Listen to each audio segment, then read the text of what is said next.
దాంతో పాటు ఆరోగ్య సురక్ష, మన ఇంటికి వచ్చి అన్ని పరీక్షలు చేసి మందులు ఇచ్చేటటువంటి కార్యక్రమం పరిపాలన చేసినటువంటి ప్రభుత్వం వైఎస్ఆర్ కాంగ్రెస్ పార్టీ ప్రభుత్వం. జగన్మోహన్ రెడ్డి గారు చిత్తశుద్ధితో పనిచేశారు. విద్యలో కూడా ఇంగ్లీష్ మీడియం తీసుకొచ్చారు. ఎందుకంటే కాంపిటీషన్స్ తట్టుకోవడానికి వరల్డ్ వైడ్గా మన తెలుగు వారు వెళ్లాలనేటువంటి ఉద్దేశంతో వెళితే చివరికి టోఫిల్ శిక్షణను కూడా తీసుకొస్తే ఆ టోఫిల్ శిక్షణ కూడా రద్దు చేసేటటువంటి పరిస్థితి. ఇవాళ ఇంగ్లీష్ మీడియం కూడా తిరోధకాలు ఇచ్చేటటువంటి పరిస్థితికి దిగజారిపోయారు. కాబట్టి ఇలా ప్రతి పథకాన్ని నీరు కార్చేసి ఆయన ఇచ్చిన హామీలను మాత్రం నిలబెట్టలేనటువంటి పరిస్థితికి చంద్రబాబు నాయుడు గారు దిగజారిపోయేటటువంటి కార్యక్రమం చేసి ఇవాళ అన్ని పథకాలు ఎగ్గొట్టేసి ఇవాళ రేపు అనుకుంటా బహుశా రేపేమో గుడివాడలో అన్నా క్యాంటీన్ ఓపెన్ చేస్తున్నారు.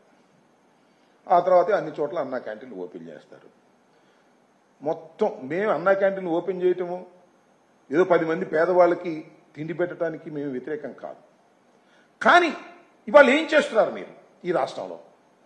పేద ప్రజల్ని ఆదుకోవలసినటువంటి అన్ని అంశాలని కూడా పక్కన పెట్టేసి కాస్త అన్నం పెడతాం రండి, ఒక 300 మందికో 400 మందికో అన్నం పెడతాం అనేటువంటి కార్యక్రమానికి మీరు తెలదీశారు. ఇది చాలా అన్యాయమని మనం చేస్తున్నాం. ఏదో 10 మందికో 20 మందికో లేకపోతే 100 మందికి పెడతారు, 300 మందికి పెడతారు. ఇంతకుముందు జరిగినటువంటి కార్యక్రమం నేను చూశాను.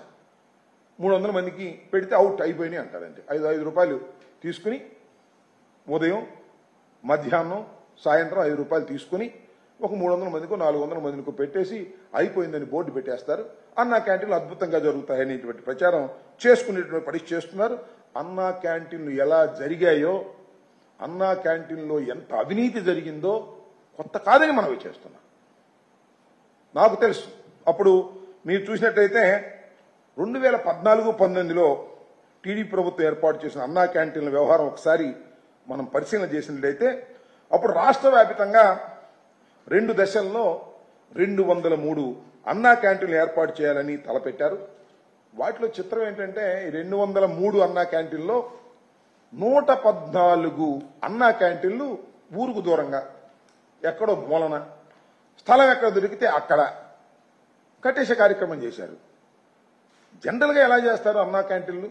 10 మంది పోగే చోట బస్ స్టాండ్లోను లేకపోతే మరొక చోట మంచి సెంటర్లోను పెట్టి అక్కడ అన్నా క్యాంటీన్లు ఓపెన్ చేస్తారు. అలా కాదు, అన్నా క్యాంటీన్ కట్టడం, ఆ కాంట్రాక్టర్కి డబ్బులు ఇవ్వడం, లేదా అన్నా క్యాంటీన్లో ఫుడ్ వండటం, దానిలో అవినీతి చేయటం, దీనికే పరిమితం అయిపోయింది. కాబట్టి స్థలాలు ఎక్కడైనా పర్వాలేదు అని ఊరికి దూరంగా మానవ సంచారం తక్కువగా ఉండే చోట్ల అన్నా క్యాంటీన్లు కట్టేసే స్థలం ఎక్కడ దొరికితే అక్కడ అన్నా క్యాంటీన్లు కట్టేయండి అనేటువంటి పద్ధతుల్లో దీనికి 76.22 కోట్ల రూపాయలు ఖర్చు చేశారు.